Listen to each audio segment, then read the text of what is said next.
उत्तराखंड में प्राथमिक शिक्षक भर्ती जो 2018-19 में निकली हुई थी, तो इसका रिजल्ट यहाँ पे जल्द ही जारी होने वाला है। तो इससे पहले शिक्षा विभाग ने सभी अभ्यर्थियों के डाटा उपलब्ध कराए हुए हैं और यहाँ पे कहा गया है कि जिन अभ्यर्थियों के डाटा में कोई प्रॉब्लम है, नाम में दिक्कत है, उनकी कैटेगरी में दिक्कत है, डेट ऑफ बर्थ में है, उनके टेट के मार्क्स में है, या कुछ भी अगर कोई दिक्कत है तो उन्हें कार्यालय में अपने डॉक्यूमेंट सहित भेजने हैं। तो आज हम उसी पर ये वीडियो लेकर आए हैं, क्योंकि बहुत सारे अभ्यर्थी यहाँ पे पूछ रहे थे कैसे जो डॉक्यूमेंट है वो यहाँ पे भेजना है और किस प्रकार से जो उनके नाम में गलती है या फिर टेट के मार्क्स में है या कुछ अन्य जो गलतियां हैं उसको किस प्रकार से वहाँ पे भेजा जाना है। तो इसके लिए हम यहाँ पर इन्फॉर्मेशन लेकर आए हैं। तो आपको बता दें कि जो प्राथमिक शिक्षक भर्ती थी, इसकी यहाँ पर जो विज्ञप्ति जारी हुई थी 2018-19 में, तो उसके लिए आयोग ने जो शिक्षा कार्यालय है, इन्होंने यहाँ पर एक नोटिफिकेशन यहाँ पे जारी किया है, विज्ञप्ति जारी की है, आप देख सकते हैं यहाँ पर। तो नोटिफिकेशन के द्वारा यहाँ पे अभ्यर्थियों से कहा गया है कि अगर आपके नाम में या कोई भी यहाँ पे गलती है तो आप जल्द से जल्द यहाँ पर अपनी त्रुटि सही करवा लें, क्योंकि इसके बाद कोई भी जो त्रुटि है उसको सुधारा नहीं जाएगा। तो ये देख सकते हैं, इससे पहले यहाँ पे आगे और इसी प्रकार से अन्य जिलों की भी अब आगे निकलने वाली है। तो इसमें यहाँ पर अगर आप इसके ऑप्शन साइड में जाते हैं, स्कूल एजुकेशन की साइड में, तो वहाँ पर आपको लिस्ट मिल जाएगी और वहाँ पे अगर आपके नाम में कोई दिक्कत है, कुछ भी है, तो आपको यहाँ पे 20 तारीख तक इसको भेजना होगा। तो ये टिहरी का है, टिहरी में के लिए 20 तारीख तक का समय दिया गया है। यहाँ पे आप देख सकते हैं 20/11 तक स्पीड पोस्ट के माध्यम से आप कार्यालय शिक्षा अधिकारी को ये भेज सकते हैं, अपने प्रत्यावेदन भेज सकते हैं, क्योंकि अगर इस टाइम तक अगर आपने नहीं भेजा तो इसके बाद अगर कोई भी गलती है तो उस पर विचार नहीं किया जाएगा। तो इस प्रकार से पहले यहाँ पर जो गलतियाँ हैं उनको सुधारा जाएगा और उसके तुरंत बाद यहाँ पर रिजल्ट घोषित किया जाएगा।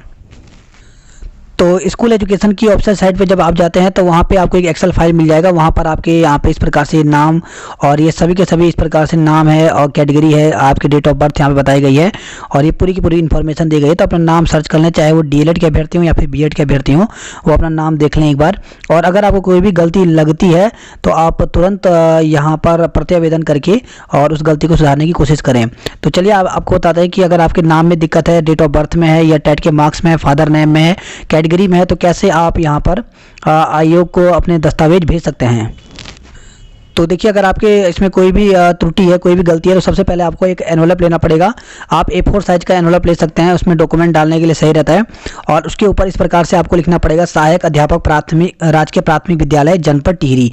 अब देखिए, जिस जनपद का भी, क्योंकि अभी आगे भी निकलने वाला है, तो जिस जनपद का निकलता है तो आप उस प्रकार से यहाँ पे ले सकते हैं। अगर टिहरी का निकलेगा तो टिहरी, चमोली का निकलेगा तो चमोली, उत्तरकाशी का निकलेगा तो आप उत्तरकाशी यहाँ पर लिख सकते हैं। इसके बाद देखिए, भेजने का एड्रेस क्या है, तो सभी जगह का भेजने का एड्रेस सेम ही है। तो आपका इस प्रकार से आएगा, कार्यालय जिला शिक्षा अधिकारी प्रारंभिक शिक्षा टिहरी। आप जैसे यहाँ पर बाई चांस इसके बाद जो है उत्तरकाशी का निकलता है तो आपको यहाँ पे लिखना पड़ेगा, कार्यालय जिला शिक्षा अधिकारी प्रारंभिक शिक्षा उत्तरकाशी। और आपको पिन कोड जो है वो यहाँ पे देख लेना पड़ेगा। पिन कोड आपको गूगल में भी आसानी से मिल जाएगा। तो पिन कोड यहाँ का ये है 24/9/001। तो इस प्रकार से यहाँ पे पिन कोड आपको लिखना पड़ेगा। अब फॉर्म में आपका नाम आ जाएगा, यहाँ पर आपका नाम क्या है, आपका एड्रेस, और इस प्रकार से आपको स्पीड पोस्ट के लिए ये भेजना पड़ेगा। अब देखिए, इसमें डॉक्यूमेंट क्या लगाने पड़ेंगे। तो माना कि अगर आपके नाम में कोई दिक्कत है तो आप 10वीं का सर्टिफिकेट लगा सकते हैं। लेकिन देखिए, इसके साथ ही हम यहाँ पर बात करेंगे कि उन्हें किस प्रकार से पता चलेगा कि आपका नाम ही गलत है। अगर आप 10वीं का लगाते हैं तो उनको ये भी हो सकता है कि कहीं आपकी डेट ऑफ बर्थ ना हो। तो इसके लिए एक छोटा सा आप एप्लीकेशन लिख सकते हैं। इससे बहुत ही आसानी होगी उन्हें ये पता करने के लिए कि वास्तव में आपका नाम में दिक्कत है, डेट ऑफ बर्थ में दिक्कत है। वैसे आपको बता दें कि जो शिक्षा विभाग है उसने ये नहीं कहा है कि आप एप्लीकेशन भेजिए, लेकिन ये हमने केवल आपके सहूलियत के लिए यहाँ पे बताया कि ताकि उनको बहुत आसानी हो जाए आपके जो गलती है उसको पकड़ने के लिए। तो इस प्रकार से एप्लीकेशन लिख सकते हैं, सेवा में जिला शिक्षा अधिकारी प्रारंभिक शिक्षा। अगर नई टिहरी का तो नई टिहरी, जैसा हमने आपको बताया कि अगर अन्य जिलों का निकलता है, उत्तरकाशी का निकलता है, पिथौरागढ़ का निकलता है, चमोली या फिर रुद्रप्रयाग कहीं का भी निकलता है, तो आप यहाँ पे नाम केवल चेंज कर सकते हैं। विषय में आ जाएगा आपका राजकीय प्राथमिक विद्यालय में सहायक अध्यापक अध्यापिका के रिक्त पदों के आवेदन पत्र में त्रुटि सुधार हेतु।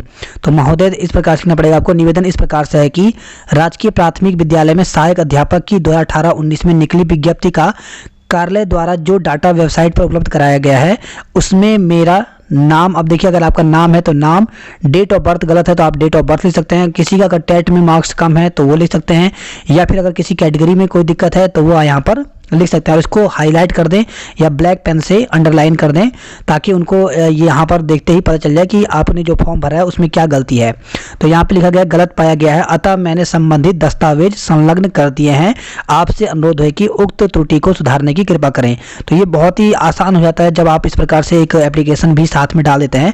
उन्हें केवल कुछ भी पता नहीं करना पड़ेगा, केवल जैसे ही आपका फॉर्म खोलेंगे और यहाँ पर जैसे यहाँ पर आपका जो हाईलाइट किया हुआ है नाम, डेट ऑफ बर्थ, तो डायरेक्ट आपके उसी चीज़ पर जाएंगे और आपको देख लेंगे कि वो चीज़ है। क्योंकि आपको बता दें कि अगर आपके डेट ऑफ बर्थ गलत है और आपने अगर 10th का लगाया उसमें मार्कशीट डेट ऑफ बर्थ के लिए, और अगर इस प्रकार से केवल आप फॉर्म के साथ इस प्रकार से केवल डाल देता है, तो उन्हें इस प्रकार से पता नहीं चल पाएगा कि आपके नाम में ही गलती है या फिर डेट ऑफ बर्थ के लिए भेजा है आपने।